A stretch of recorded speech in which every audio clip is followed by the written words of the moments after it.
Subscribe करें और देखें एक दिल दहला देने वाली हॉरर स्टोरी। बिना घबराए बेल आइकॉन प्रेस करना ना भूलें।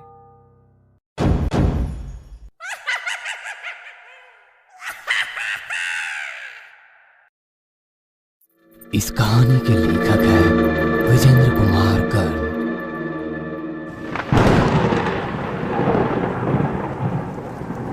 मॉनसून ने दस्तक दी थी। कहीं घनघोर तो कहीं छिटपुट बारिश शुरू हो गई थी। इसी बारिश के बीच दिव्यांका बस स्टैंड के नीचे पिछले 1 घंटे से खड़ी विवेक का इंतजार कर रही थी। वो बार बार अपनी घड़ी की ओर देखती, फिर बारिश को।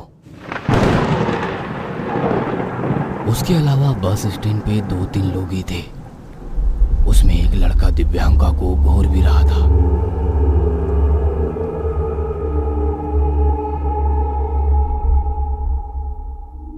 दिव्यांका को उसे देखकर बहुत गुस्सा आ रहा था। तभी एक बस आई और वो लड़का उसमें सवार होकर चला गया। दिव्यांका की जान में जान आई। उसने फिर मोबाइल की घड़ी में देखा तो रात के 10 बजने वाले थे। उसने कई बार विवेक को कॉल लगाने की भी कोशिश की, लेकिन उसका फोन आउट ऑफ रेंज आ रहा था। कहाँ है ये? कितनी देर से इसका फोन आउट ऑफ रेंज आ रहा है। आने दो आज इसे।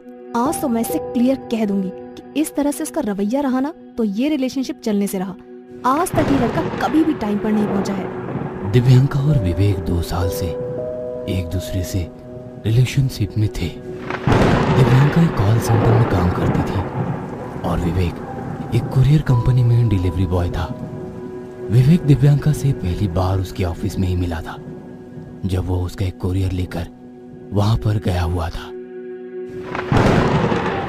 उस दिन भी इसी तरह घनघोर बारिश हो रही थी और इसी बारिश में भीगते भीगते विवेक दिव्यांका का कुरियर लेकर आया था। पता नहीं विवेक में दिव्यांका को उस दिन क्या दिखा। उसका दिल उसके लिए धड़कने लगा।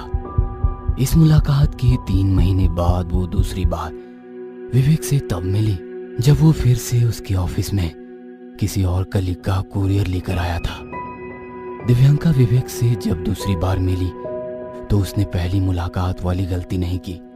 उसने उसका फोन नंबर लेकर अपने मोबाइल में सेव किया और उसका नाम भी पूछ लिया। उस दिन रात को 11:30 बजे बिना यह सोचे कि विवेक उसके बारे में क्या सोचेगा, उसने उसे कॉल किया। बहुत देर तक घंटी बजती रही, लेकिन उसने फोन नहीं उठाया। उसे लगा कि शायद वो सो गया होगा और इसलिए उसने अपने मोबाइल को एक और हटाकर रख दिया। अभी मुश्किल से 5 मिनट भी नहीं हुए थे कि दिव्यांका के मोबाइल की घंटी बजी। उसने उसकी स्क्रीन पर देखा तो विवेक कॉलिंग लिखा आ रहा था। उसने कॉल रिसीव किया।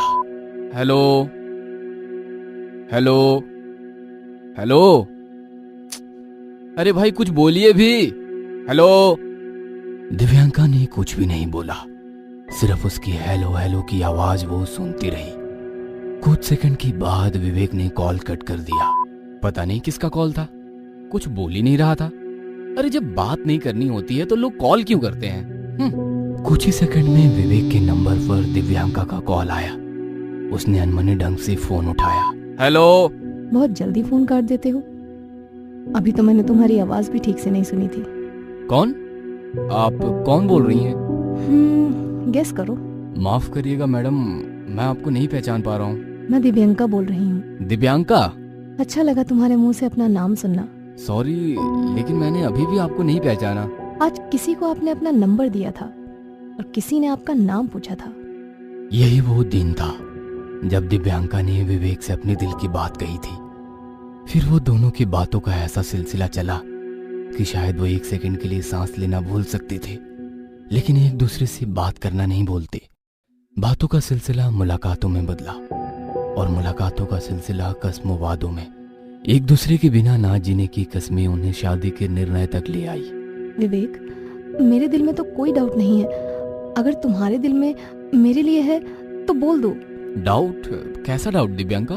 विवेक, अब मैं तुमसे एक पल भी दूर नहीं रह सकती। तुम जल्दी से मेरे मम्मी पापा से मिल लो। मैं तुमसे जल्द से जल्द शादी करना चाहती हूँ। फिर विवेक ने कहा, इस संडे को मेरा ऑफ है, मैं तुम्हारे मम्मी पापा से मिलने आता हूँ, ठीक है? विवेक ने ये वादा कर तो लिया, लेकिन उसके बाद 3 संडे बीत गए। विवेक दिव्यांका के घर नहीं जा सका। असल में ऑफिस में काम का इतना प्रेशर था कि उसे संडे को भी छुट्टी नहीं मिल रही थी। दिव्यांका यही सब सोचते हुए अभी भी बस स्टैंड पर खड़ी थी। घड़ी की सुई आगे बढ़ रही थी, लेकिन दिव्यांका का इंतजार वहीं ठहरा हुआ था। दिव्यांका के घर से भी बार बार फोन आ रहा था, लेकिन वो बार बार फोन काटे जा रही थी। विवेक आज कुछ ज्यादा ही लेट था। दिव्यांका को अब बहुत गुस्सा आ रहा था, लेकिन बारिश ने उसके पांव बांध रखे थे। बारिश भी किसी जिद्दी बच्चे की तरह लगातार बरस रही थी। कुछ और देर बरसने के बाद बारिश ने अपनी जिद्दी छोड़ी। अब वो बंद हो चुकी थी। तभी दूर से विवेक अपनी बाइक में उसकी ओर आता दिखा। दिव्यांका ने बनावटी गुस्सा दिखाते हुए ऐसे रिएक्ट किया जैसे कि उसने उसे देखा ही नहीं। विवेक ने अपनी बाइक रोकी और बाइक पर बैठे बैठे अपने कानों को पकड़कर कहा, सॉरी दिव्यांका। आप कौन हैं? मैं आपको नहीं जानती, और इस तरह कान पकड़कर मुझसे सॉरी क्यों कह रहे हैं? मैं कौन हूँ ये तो आप बताइए। हाँ, लेकिन आप मेरी जान है ये मुझे पता है। रहने दो। जान हूँ? जान को कोई इस तरह से रात को बारिश में अकेले इतना इंतजार करवाता है क्या?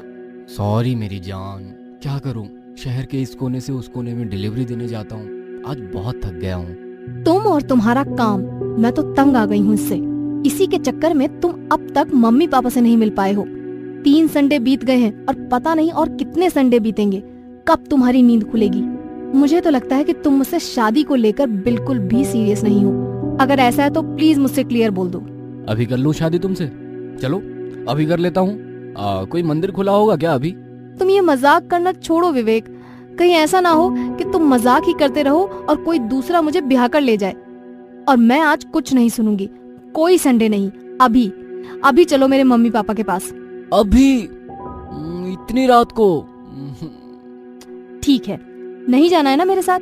ओके, फिर मुझे भूल जाओ। विवेक समझ गया कि दिव्यांका अब नहीं मानेगी। उसने उसे बाइक में बिठाया और उसके घर की ओर चल पड़ा। थोड़ा स्पीड से चलाओ ना विवेक, इतना धीरे क्यों चला रहे हो? अभी तो ट्रैफिक भी ज्यादा नहीं है। तुम्हारे साथ बाइक पर बैठ के मुझे ऐसा लगता है कि मैं सबको पीछे छोड़ दूं। उस फ्लाईओवर को भी, उस नीली बस को, और उस कपल को भी जो हमारी तरह ही बाइक में चिपक कर बैठा है। तभी फिर से जोरों की बारिश शुरू हो जाती है। विवेक थोड़ी देर किसी शेड के नीचे रुकना चाहता है, लेकिन दिव्यांका ने कहा, स्टूपिड, फिल्मों में कभी देखा है कि 2 प्रेमी बारिश में किसी शेड के नीचे खड़े हो जाते हैं? अरे वो दोनों तो भीगते हैं बिना किसी की परवाह किए। इस बीच बार बार दिव्यांका के घर से कॉल आता रहा और दिव्यांका कॉल काटती रही। तब विवेक ने कहा, एक बार बात तो कर लो, घर वाले परेशान हो रहे होंगे। अरे जब मैं तुम्हारे साथ होती हूँ ना तो मुझे कुछ भी नहीं दिखाई देता विवेक। तुम भी ना पागल हो Divyanka, but I love your पागलपन। रियली आई लव योर पागलपन। ओनली लव माई पागलपन, not me. I love you Divyanka. थोड़ा जोर से बोलना, मुझे कुछ सुनाई नहीं दे रहा। I love you Divyanka. Divyanka अपने घर पहुंच चुकी थी। विवेक ने अपनी बाइक को स्टैंड पर लगाया। तभी दिव्यांका की नजर अपनी मम्मी पापा और भाई पर गई। वो बहुत परेशान दिख रहे थे। उन्होंने उससे पूछा, अरे कहाँ थी तुम? इतनी देर क्यों कर दी आने में? और कॉल बार बार क्यों काट रही थी? हाँ, तुम्हें पता है हमें कितने फिक्र हो रही थी तुम्हारी। सॉरी पापा, वो विवेक के साथ थी ना, इसलिए नहीं उठा रही थी। आप लोग बोल रहे थे उसे लाने के लिए। आज मैं उसे लेकर आई हूँ। विवेक, ये मेरे पापा हैं और ये मेरी मम्मी और ये मेरा भाई। अब तुम चुप क्यों हो? इन्हें नमस्ते तो बोलो। नमस्ते अंकल, नमस्ते आंटी। पापा अब सारी बातें यही करेंगे, ये विवेक को अंदर भी आने को बोलेंगे। ये सुनकर दिव्यांका के पापा की आंखों में आंसू आ गए। तुम किससे बातें कर रही हो? तुम्हारे साथ कोई नहीं है बेटा। क्या पापा, आप भी मजाक कर रहे हैं? विवेक नहीं दिख रहा है आप लोगों को? विवेक, ये लोग भी गजब है। हमेशा कहते हैं कि विवेक को घर लेकर आओ तभी तो शादी की बात आगे बढ़ेगी। आज तुम आ गए हो तो ये कह रहे हैं कि मेरे साथ कोई है ही नहीं। दिव्यांका पागलों की तरह उस विवेक से बातें कर रही थी। जो 2 हफ्ते पहले ही एक भयानक एक्सीडेंट का शिकार होकर इस दुनिया को छोड़कर चला जा चुका था। लेकिन ये विवेक की सच्ची मोहब्बत थी, जो हर दिन दिव्यांका से उसी तरह मिलने आता जैसे वो जीवित रहने पर आया करता था। दिव्यांका के घर वालों ने उसे लाख समझाया कि विवेक अब नहीं रहा, लेकिन दिव्यांका ये बात कभी नहीं समझ पाई।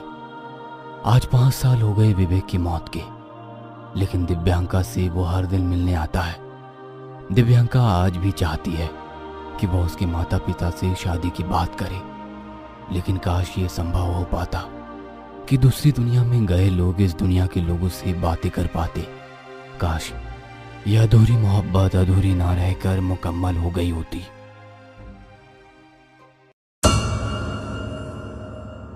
ये कहानी आपको अच्छी लगी हो तो हमें सब्सक्राइब करें, हमारा इंस्टाग्राम और फेसबुक पेज जरूर फॉलो करें। अगर आपके पास ऐसी ही कोई कहानी हो तो हमें कमेंट बॉक्स में भेजें। हम कोशिश करेंगे कि अगली एनिमेटेड स्टोरी आपकी होगी।